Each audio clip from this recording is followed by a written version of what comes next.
बनारस के ज्ञानवापी से संभल के जामा मस्जिद तक सर्वे के आदेश दिए गए और ये सर्वे के आदेश किस तरह से अब हर एक मामले में सामने आ रहे हैं और इसके पीछे कौन सा आदेश है जिसके चलते निचली अदालतों में लगातार ऐसे मामले दाखिल हो रहे हैं। हमारे साथ बातचीत करने के लिए सुप्रीम कोर्ट के वरिष्ठ अधिवक्ता राकेश द्विवेदी जी साथ में हैं।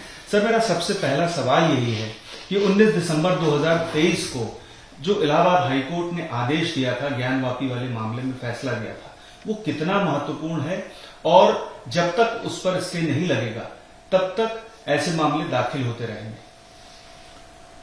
देखिए, ये सही है कि इलाहाबाद उच्च न्यायालय का आदेश जो है उसके अनुसार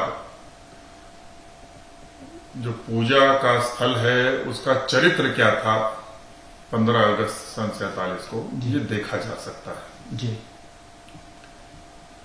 और सुप्रीम कोर्ट ने उस आदेश पर स्टे नहीं किया है, बल्कि मैं समझता हूं कि एक ऐसा आदेश भी है सुप्रीम कोर्ट का जिसके अनुसार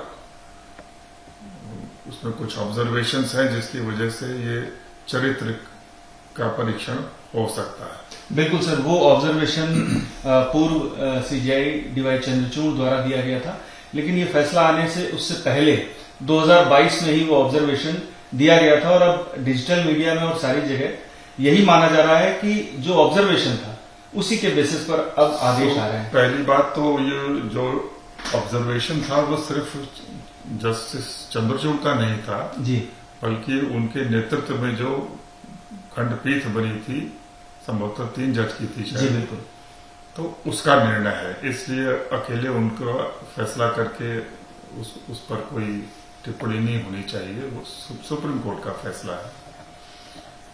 इसके अतिरिक्त सुप्रीम कोर्ट में एक याचिका प्रस्तुत है आर्टिकल 32 में अश्विनी उपाध्याय जी ने कर रखी है, जिसे मैंने बहस किया था, जिसमें ये वर्शिप एक्ट की वैधता चैलेंज है जी जी। और उसका मूल अधिकार ये है कि आप किसी विवाद को जो उसके संबंध में जुडिशियल रिव्यू एक संवैधानिक अधिकार है, बेसिक फीचर है संविधान का, उसको कैसे खत्म कर सकते हैं जी।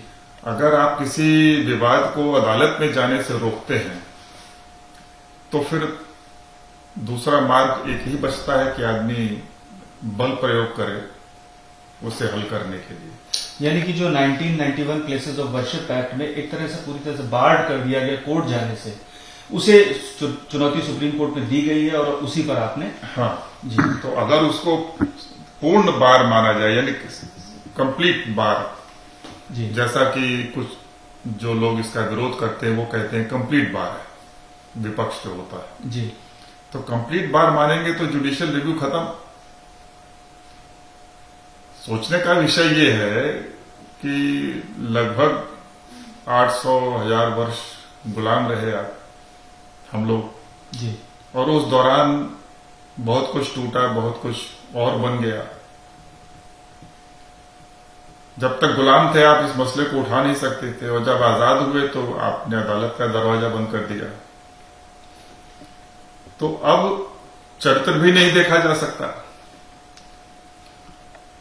ऐसा नहीं होना चाहिए क्योंकि जुडिशियल रिव्यू बेसिक फीचर है, इसलिए ये ऑब्जर्वेशन हो या ना हो ये गंभीर प्रश्न है और इसलिए चरित्र के संबंध में जो फैसला इलाहाबाद हाईकोर्ट ने दिया है वो मेरी समझ से उपयुक्त है जी। बात ये अवश्य उठती है कि अब हम पीछे कब तक देखेंगे, कितना देखेंगे, आप कितने मस्जिदों के पीछे आप ढूंढेंगे, मंदिरों को कहां जाके बात रुकेगी, ये एक महत्वपूर्ण प्रश्न है। सर, चूंकि प्लेसेस ऑफ वर्शिप एक्ट जो लाया गया था उसका परिप्रेक्ष्य ये था कि अयोध्या के बाद ऐसे तमाम मामले जो देश में हैं वो न उठ पाए, यही इसके पीछे एक प्रोस्पेक्ट था। तो अब चूंकि मामला सुप्रीम कोर्ट के समक्ष है तो ऐसे में सुप्रीम कोर्ट को जल्द सुनवाई करनी चाहिए। क्या आप लोगों को जो वर्शिप एक्ट का चुनौती दी गई है उस पर सुप्रीम कोर्ट को शीघ्र अतिशीघ्र 5 जजों की पीठ बनाकर या उससे बड़ी पीठ बना करके उसको निर्णय करना चाहिए, ताकि ये मसला एक बार स्पष्ट हो जाए कि जो बार लगाया गया है वो पार्लियामेंट लगा भी सकती थी कि नहीं जी। क्योंकि जो संविधान का बेसिक फीचर है वो पार्लियामेंट कानून के जरिए खत्म नहीं कर सकती है जी। और इसके पीछे महत्वपूर्ण ऐतिहासिक मामले भी हैं, कुछ बड़े मंदिर भी ऐसे और हैं, जैसे आप क्यों चुन रहे हैं बाबरी मस्जिद को, ज्ञान व्यापी क्यों नहीं आएगा, कृष्ण जन्मभूमि क्यों नहीं आएगी। सर्वविदित है, सब इतिहासकार मानते हैं कि ये कृष्ण जन्मभूमि और वहां पर ये हुआ और देखने से लगता है कि बगल में उसी को इस्तेमाल करके आपने बना दिया है। एक धड़ा ये भी कहता है कि इससे देश भर का माहौल खराब होगा और अभी सुप्रीम कोर्ट में भी एक याचिका इस मसले पर दाखिल हुई। देखिए, माहौल खराब तो आप अगर कोई करना चाहे तो करे, या तो कोई ट्रूथ एंड रिकंसिलिएशन कमीशन बनाया जाए जिसमें एक बार बैठ करके तमाम जो हिंदू हैं, प्रीस्ट लोग हैं, जो मुस्लिम हैं, वो बैठ करके तय हो जाए कि भाई इतना छोड़ दिया तो नहीं, वो वंस फॉर ऑल उसको संवैधानिक दर्जा फिर दे दें आप संविधान में। जी, जी। जब तक संविधान में आप इस प्रकार का प्रावधान नहीं करेंगे तो ये कानून से नहीं तय होगा। और माहौल खराब करना तो दोनों पक्ष कह सकते हैं माहौल खराब कर रहे हैं।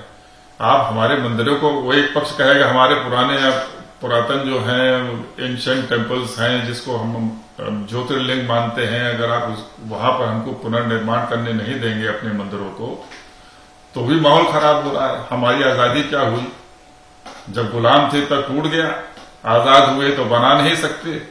तो यानी एक तरीके से जो मरने के बाद भी मुगल साम्राज्य और जो उसने कुकृत्य किए वो चलते रहेंगे। तो इसके समापन के दो ही तरीके हैं, या तो संविधान में संशोधन करके सर्वसम्मति से ये तय हो जाए कि कौन से मंदिर कहां बन सकते हैं और कौन से नहीं हो सकते हैं। अब मैं नहीं कह रहा हूं कि एक्स को मानो, वाई को मानो, नहीं मानो, जो भी है एक ट्रूथ एंड रिकंसिलिएशन टाइप का कमीशन जैसे कर फैसला करता है कि भाई अब चलिए ये खत्म हो गया, अब हम पीछे कोई मुड़ के नहीं देखेगा जी। ना आप मुगलों को देखेंगे ना हम पीछे जाएंगे, अब खत्म हो गया ये। तो उसको करते हुए आप संविधान का संशोधन करिए और या फिर ये कानून तो उसको नहीं रोक सकता। सर, राम मंदिर के दौरान भी चर्चा हुई थी दोनों पक्षों के बीच में और शायद विश्व हिंदू परिषद की तरफ से ये कहा गया था कि 3 मंदिर आप छोड़ दें, राम जन्मभूमि, कृष्ण जन्मभूमि और ज्ञान वापी, उसके अलावा आप उस पर फिर इसके बाद कोई आगे बात नहीं बढ़ेगी। लेकिन दूसरे पक्ष की तरफ से कोई सहमति नहीं बन पाई। तो क्या ऐसी स्थिति में अब जबकि सरकार अगर हस्तक्षेप करके एक कोई कमेटी बनाए या फिर कोई और तरीका अपनाए तो बात बन सकती है? दूसरा तरीका एक ही है कि संविधान को आप संशोधन करिए और उसमें फिर पार्लियामेंट 2/3 बहुमत से ये तय करे कि कौन से स्थल विवादास्पद हैं और वो अदालत तय करेगी और शेष के बारे में कोई विवाद नहीं होगा। यानी कि जो अभी नोटिस जारी किए जा रहे हैं और हाईकोर्ट ने जो फैसला दिया है वो आपकी नजर में कहीं ना कहीं सही ठहरता है और ऐसे मामले में पूर्ण न्याय के लिए जरूरी है कि सरकार हस्तक्षेप करके एक पूर्ण समाधान निकाले। तो जुडिशियल रिव्यू समाप्त कैसे हो सकता है? वो कानून भी कहता है कि 15 अगस्त को जो चरित्र था वो बना रहेगा यथावत। तो क्या चरित्र था इसका तो फिर देखा जाएगा ना। तो अदालत का फैसला आप गलत नहीं कह सकते हैं जी। किसी को अच्छा लग रहा हो या नहीं लग रहा हो वो एक अलग विषय है, वो अदालत तय करेगी, सुप्रीम कोर्ट जाएगा। मगर मेरी समझ से जब 15 अगस्त की तारीख तय हुई है तो उस तारीख को उसका चरित्र क्या था, और चरित्र में केवल ये नहीं आता है कि आप नमाज पढ़ रहे थे। कल को आप सड़क पे नमाज पढ़ते रहिए, कहिए 40 साल से पढ़ रहे हैं इसलिए अब यहाँ ये हो गया, मस्जिद हो गई। तो नमाज मात्र पढ़ते रहा हूं 15 अगस्त 47 से वो पर्याप्त नहीं है जी।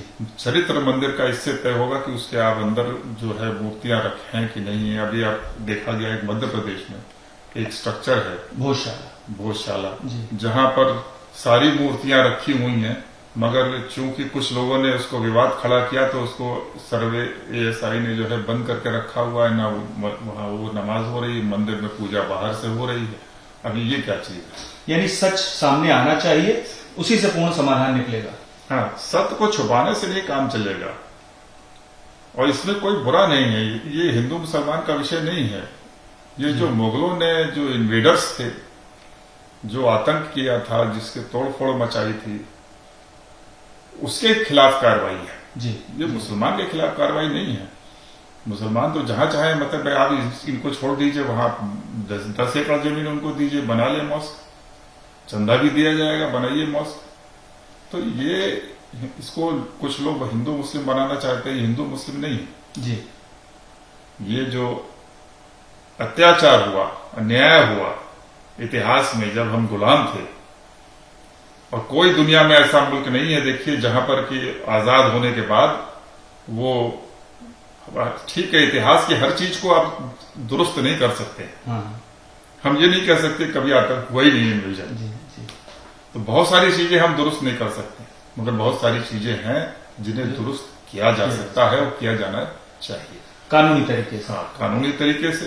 तो मेरा कहना यही है कि या तो संविधान बदलिए, और उसमें कौन से मसले जो हैं वे विवादास्पद रहेंगे अदालत से, या तो समझौता हो जाए, ट्रूथ एंड रिकंसिलिएशन, और या फिर उसको विवादास्पद कर छोड़ करके आप, फॉर एग्जाम्पल, अगर 3 की बात है तो 3 को आप विवादास्पद बना के अदालत के ऊपर छोड़ दीजिए, और बाकी पर जो है प्रतिबंध, मगर संविधान से करना पड़ेगा, कानून से नहीं होगा। ये जुडिशियल रिव्यू बेसिक फीचर है।